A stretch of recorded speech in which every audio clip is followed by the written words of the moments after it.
来吧，新玩具，今天咱们来玩个有意思的东西，MPU01的冲锋，这个就属于官方还没出，然后国产这边给你整出来了。之前官方有推出过三尖头的角色，不过是在老早的 MP11模具基础之上改出来的，而这一次 MPU 这家厂在红蜘蛛2.0模具的基础之上改出来了三尖头，第一款冲锋。你看，这就是个事儿。官方我觉得要出三尖头新版2.0的话，应该也是在这个基础之上进行改造啊。但现在呢，这厂子先给你改出来，我们也是来看一下这回改的怎么样吧。外包装还是跟 MP 的那种风格挺接近的。背后这里一些噱头的展示，也是和红蜘蛛2.0进行了一波互动。彩色说明书印的很大页，但里边有一些步骤省略了。来看玩具的实物，该说不说，这架飞机做的还算是有模有样啊。机型方面，2.0红蜘蛛的这个后背分件的样式也是差不多的，但是机翼这些地方全部都是重新设计的。这一块位置在说明书里边并没有演示变形，并且在飞机形态下掰出来的时候是连在一起的。其实这个零件就是为了一体变形，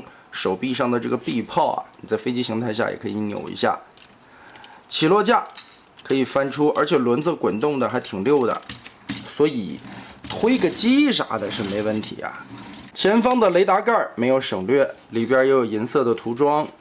驾驶舱透明零件可以打开，座位这个地方也做了分色处理。翅膀上的两个涡轮可以旋转，尾部这里喷了金属漆啊，来回活动，里边是一球形关节。两个粉色的特效键，通透感做的还是不错的。三尖头部队啊，也并非奶射线那样细细的了，这回也套了一个大筒子上去。这个看个人的需求啊，如果你不喜欢这样的，直接把这个东西拔开。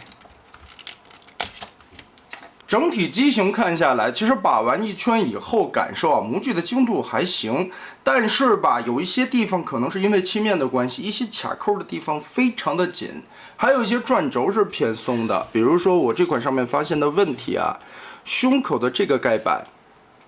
这块因为底下没有什么卡边的地方啊，就耷拉在这里，这个轴偏松了。另外的一边好像就没有什么太大的问题啊，这个松紧度是完全可以挂得住的，甩一甩也没有问题。然后我们翻到底盘来，把起落架收起来。这些地方倒是也有合金的零件，盖板折上去，这两片打下来。填好，额外配件里边还会带有一个这样的小卡子，我们可以插在这个位置，把它扣进去。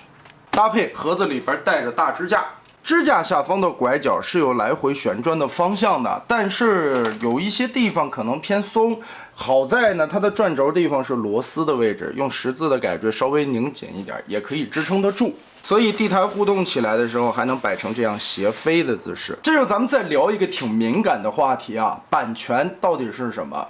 你说它是个 KO 吧，其实它在原先的设计之上改动了挺多的地方。你说它是个原创设计呢，其实也是在官方 MP 新版红蜘蛛的模具基础上改出来的。这话说回来，为什么版权这个东西啊，可能我们国内看的会比较严重，反而国外的玩家对这个东西好像并不太在乎啊。也是能看到现在，尤其在油管上面，很多国外的博主在做一款第三方产品的时候，言辞会特别的犀利。出现这个现象是因为什么？因为海之宝本身自己的版权就混乱不堪。我们拿这款冲锋来说啊，整个的 F15小队，大家都知道是 F15小队，它真正拿到 F15的军工授权了吗？并没有。所以三尖头其实都是在原先的 F15基础上进行魔改出来的，包括很多汽车的车型。为什么 MP 3.0之前在2.0时代很多产品上面都印着车标？确实汽车形态是拿到了版权的，所以做成了和动画片里边差了很多意思的，尤其是2.0大黄蜂尤为明显，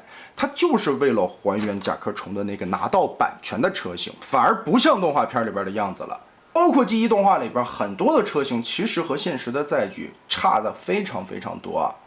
这也是 MP 3.0为什么现在也不需要拿到当时的那些汽车授权了，因为在做记忆动画片的时候打的就是一个擦边球，我做车型的样子就是为了照着你这个车的擦边的版权去的，所以它做出来的东西似像非像，就可以避免很多和汽车商之间的版权问题。而现在的 MP 3.0标榜的是极致还原动画片里边的样子，所以不论是人形还是载具，都是照着动画片里边样子去的，就不需要谈什么真车的载具形态以及真车的版权问题。再有，大家翻回来想一个问题 ，MPM12作为一款大师级的电影擎天柱，你们想设计师是真的没有能力把车型下猫耳朵的那2块板子折叠下去吗？故意的。之前我也看过一些科普类的资料，孩之宝变形金刚尤其这一块，真正拿到了这些汽车授权的，也就是电影时代拿到的那些车标，还有早年间艾伦阿什谈下来 BT 和 ALT 系列当时的那些真车授权，仅此而已。所以我想这也是国外这些油管的 UP 主们对于第3方也好第4方也好变形金刚这个题材，他们评价言辞都会特别犀利，不会顾及特别多东西的原因之一吧。那么来吧，扯了一些闲篇，我们翻回来看这一款冲锋的变形过程。其实你如果玩过 MP 2.0的红蜘蛛话，这一款应该会不在话下。这里也有一个小盖子，我们可以把这个枪管翻出来加长。我们尽量还是保证一个一体变形啊，把这一块旋转一下，下方的这一块锁再拧个180度腾开空间，然后旋转翻上来，跟这里的大臂进行结合固定。你在开盒的时候，它这一块是这个样子的啊，所以这个露着边啊，应该不是变形到位的样子。接着把上方这一块三角区对折下来，它中间会有插扣进行定位锁。好，卡住。就是这些卡扣有的地方会很紧啊，可能也是漆面问题导致的。如果说实在插不进去的情况下，大家稍微打磨一下，千万别愣塞。毕竟这下方这里是双段关节，还有倒角的位置。后边这个尾翼双段关节也是折上来，有一个插扣定一下。夹住以后，掀开这个盖板，引擎收进去。把两边以同样的形式处理好之后，注意看这一步的操作，我们需要通过胯部这个地方的关节往下折，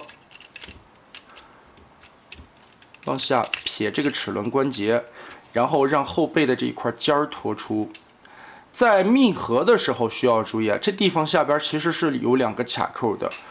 如果说你想密合到位的话，必须得把这2个卡扣板子和腿部中间插瓷实了贴平。这样你密合起来才会完整啊！哎，稍微的折一下，双腿左右拆分一点点，然后侧面的这片大翅膀，注意看这个根部里有一个挂钩，把这个挂钩脱开，往下折一点点，拨过来，整体双关节折叠，把这个地方的扣子再对上，插住，哎，再往里折叠，进行一个 Z 字。收起来，就变成了这样的大蝴蝶，也把这一块翻转过来了。好，两边的翅膀就搞定了。说明书只是让你这个样子往出拔腿啊，现在的这一步其实是拔不出来的。我们需要掀开后边的盖子，注意这里的维度咬合，先拉开这个地方的卡扣，再往外撇。它这片板子上下有2个锁边的地方，我们把这个大脚丫子往后折，折到底，跟这个轴有一个锁定的感觉。然后把这一片板子立出来，这个时候再折这里边的双段关节，这个地方第一次变形还挺紧的，拉到头，然后再把这个盖板锁下来，包上去。注意和这块前面的腿板贴合，插住，后边这里的维度钩子挂上去。还没有完，膝盖上方这一块带有紫色涂装的有个滑槽，我们往上推一下。这样一条腿才算变形完毕。双腿处理好后，背后的这一条盖板，我们把中间一劈2半，顺着这里还要脱开下方的卡扣位置，180度双关节贴过来，整个把这一根翘起来。注意侧面这里黑色的零件还有2处卡位的地方，往开稍微的撇一点点，立上去。上方的这一条前方的卡扣拔开，翻折下来。腾出所有的空间，胳膊就可以顺着里边往出掏了。在黑色的小臂上前后都有这个大插扣，这一块是结合上方这个卡扣的。下方这里和腹部连接，还有一个插扣，所以你后背的背板想要盖平，这些插扣每一个都需要变到位。接着顺着根部我们90度往上立，把胳膊也顺出去。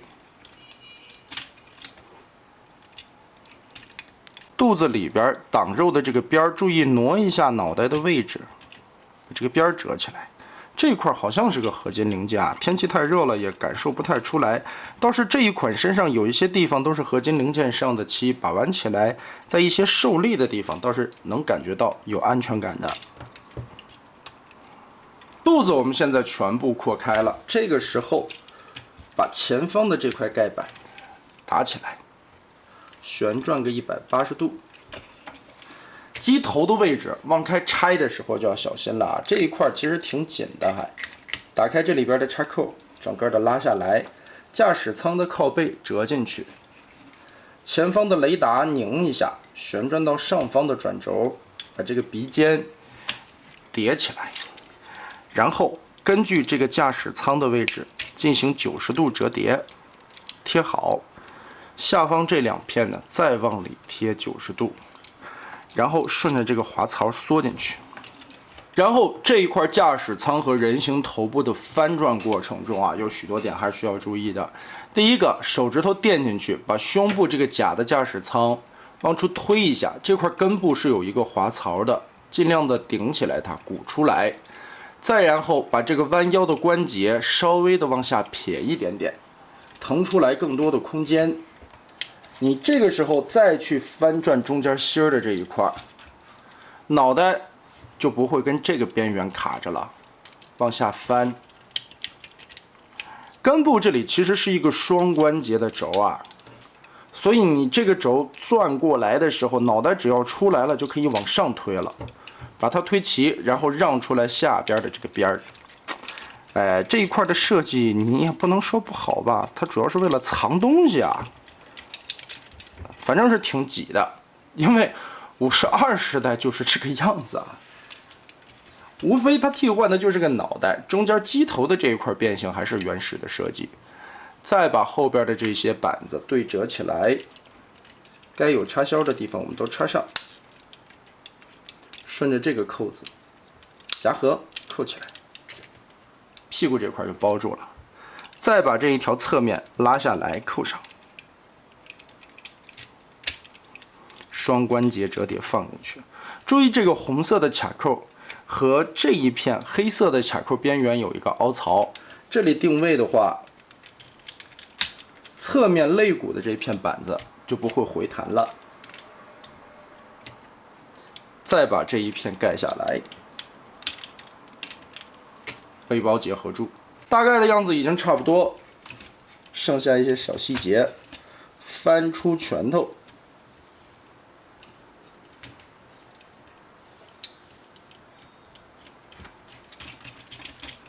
扭下来，关节摆正。最后头部的变形，为了把这颗长长的尖儿脑袋塞到肚子里边，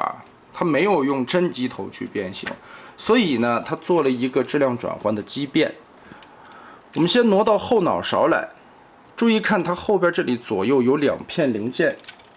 稍微的张开一点点的角度，幅度并不大，只是稍拉开一点缝隙。拉开以后呈现一个三角状态了，就不是那个子弹的造型了。再把这个尖儿立起来，整个的脸推进去，三角形的尖脑袋就做出来了。小时候我说实话，我一直觉得这个脑袋挺像看《西游记》里边黑白无常的意思啊，看着还挺惊悚的。不过现在呢，越看越喜感，为啥？肩膀位置进气喷口这里其实跟红蜘蛛不太一样，在红蜘蛛的原始设计呢，它是这个样子 Z 字折叠到后边的，所以这也是让玩家挺诟病的一个地方啊，感觉肩头这个地方太靠后了，也因为背包过厚嘛。但是这一回的 MPU 冲锋它并不往后折，只是把这个机构保留了下来啊。我想着可能也是它为了能斜成这个样子吧。所以也是看个人的需求和造型的喜好去摆放吧。剩下的配件就是2个替换面雕了，表情的不同直接往上扣就可以。那么好 ，MPU01的这款冲锋我们就变形完成了。整体把玩下来的感受呢，其实这款的料子摸起来还行啊，有一些地方还是挺有韧性的，包括它身上也上了一些合金零件来增加强度，但是我觉得有一些漆面的地方找的有点厚了，弄的一些卡扣插上去以后会非常的假，导致你第一次变形有可能一些地方密合的不到位，这些都是漆面导致的，我觉得得稍微自己削一下。第二个啊，就是我这款手上的这个盖子会显得很松。另外的一侧是没问题的，你看这个紧实程度插着就可以了，这可能是个例啊。呀，检查了一下，够呛，这个地方是铆钉钉进去的，并不是螺丝。在基于 MP 2.0 红蜘蛛的模具上进行了一些3尖头化的改动，头雕的样子做的也算是符合了 MP 现在 3.0 时代的这个味道。全身的可动关节也跟红蜘蛛是差不多的，所以咱们这里也就省略了。无非就是它这一块的翅膀挂在大腿外侧，这里会影响一些，被绊倒了。在玩的时候注意避让就行了。背后背包这里的修改和翅膀这里的堆叠方式不同啊，也是为了符合3尖头这个角色的形象。其实有一些地方我觉得改的还是可以的，比如挺出彩的这个人形脑袋的密度压缩啊，我觉得这个形状畸变藏起来的这种感觉还挺是那个质量转换技术的味儿的。还有一点最大的区别啊 ，MPU 的这一款冲锋是全指可动手，来回的手腕活动的空间也非常大，每一个指节都是独立的。包括在细节涂装和配色点缀方面，也是照着 MP 3.0 那个风格来的。所以呢，我觉得这个神髓拿捏的挺有意思的。这句话说回来，给我一种什么感觉呢？从去年到今年上半年啊，市面上面好像有特别多偏原创风的这种变形玩具，而今年的下半年开始，涌出了几个偏擦边的厂子。比如说我们刚刚玩过的那一款唱跳魔丸的威震天，它就是为了配合官方的核心级擎天柱出的一个人们的怨念产品，而那一款的神髓把握的也是核心级我们玩官方玩具时候的那种体验感。MP 3.0 时代没有3尖头的怨念。哎，我前面是不是一直说红蜘蛛 2.0 来着？说错了，红蜘蛛应该是洗牌到 3.0 了，之前还有一个 MP 03来着。等了这么多年，我相信有很多玩官方 MP 的玩家等着3尖头的新版洗牌推出，但是官方迟迟的未见动态啊，这也导致这些第三方、第四方厂子有了可乘之机，率先把3尖头做出来，也确实能保证是 MP 3.0 时代的那个味道啊，原汁原味保留下来，改进的东西也改得很恰当。你要说官方自己用 3.0 的模具出3尖头，是不是跟这个感觉也差不多呢？我之前在文章里边写到，版权不过是资本用来洗脑 PUA 你的工具。可能回头想了想，这句话说的有一点过，虽说不能以偏概全吧，但这句话如果你放在变形金刚圈子，是不是就非常合适呢？那么得嘞 ，MPU 的这款冲锋就是这个样子，整体把玩下来有一些小问题，但是整体的一个风格还是挺对味的。你觉得这款产品素质怎么样呢？欢迎在评论和弹幕留下你的观点。那么我们下期再见。